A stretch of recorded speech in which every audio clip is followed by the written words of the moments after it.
आपके भीतर बैठे प्रभु को मेरा प्रणाम स्वीकार करें। एक बार राजा एक जंगल के रास्ते से जा रहा था और अचानक से उसे बड़ी प्यास लगी। राजा ने सिपाही को भेजा, जाओ कि सामने कुटिया है, वहां पर एक सूरदास जी रहते हैं, वहां से पानी लेकर के आओ। सिपाही गया। उसने कहा, ओ अंधे, जल्दी से मुझे पानी दे, राजा के लिए पानी लेकर के जाना है।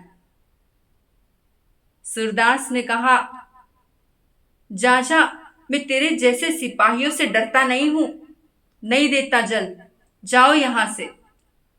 अब जैसे ये कहा, सिपाही खाली हाथ लौट करके राजा के पास चला गया। राजा ने फिर सेनापति को भेजा, जाओ जल लेकर के आओ, बड़ी प्यास लगी है। सेनापति जल्दी से गया और उसने कहा कि मैं तुम्हें पैसे दूंगा, जल्दी से मुझे जल दो। उसने कहा, अरे सेनापति, मैं नहीं दूंगा जल, जाओ यहां से तुम। राजा को बड़ी प्यास लगी है, हार करके वो स्वयं उस कुटिया में जाते हैं, बोलते हैं, सूरदास जी, मुझे बड़ी प्यास लगी है, मुझे थोड़ा सा जल मिल सकेगा तो बड़ी कृपा होगी आपकी। उसने कहा, उस व्यक्ति ने कहा, हाँ हाँ बिल्कुल, क्यों नहीं, आपके लिए ही तो ये जल है, ले लीजिए, मेरा सौभाग्य है कि आप मेरी कुटिया से जल ले रहे हो।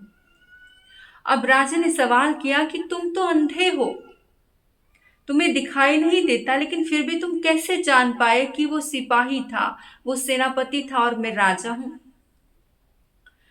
तो बड़े गौर से सुनना, बड़ी प्यारी बात कही उस सूरदास ने। उसने कहा कि जो सिपाही था, उसकी लैंग्वेज से मुझे समझ में आ गया कि वो सिपाही है। उसने मुझे अंधा कहकर के पुकारा। और जो सेनापति था, जिस तरीके से उसने मुझसे बात की कि मैं पैसे दूंगा तो मुझे जल दे, उस भाषा से मुझे समझ में आ गया कि वो सेनापति है। और आपने मुझे, आपको पता था कि मुझे दिखाई नहीं देता, मैं अंधा हूं, फिर भी आपने अच्छे शब्द का प्रयोग किया, शुभ भाषा का प्रयोग किया, मुझे सूरदास कहा। तो उससे मुझे समझ में आ गया कि राजा हमेशा अपनी सभा में न्याय करता होगा, कभी अन्याय नहीं करता होगा। आपके शब्दों से मुझे समझ में आया कि आप राजा हो। तो कहते हैं बंधुओं कि हमेशा सबके साथ में अच्छा व्यवहार करना चाहिए, मीठी वाणी बोलनी चाहिए, अच्छे शब्द प्रयोग करने चाहिए, क्योंकि आपके शब्दों से ही पता लगाया जा सकता है कि आपका व्यक्तित्व कैसा है, आपका लेवल कैसा है। आपने सुना, धन्यवाद।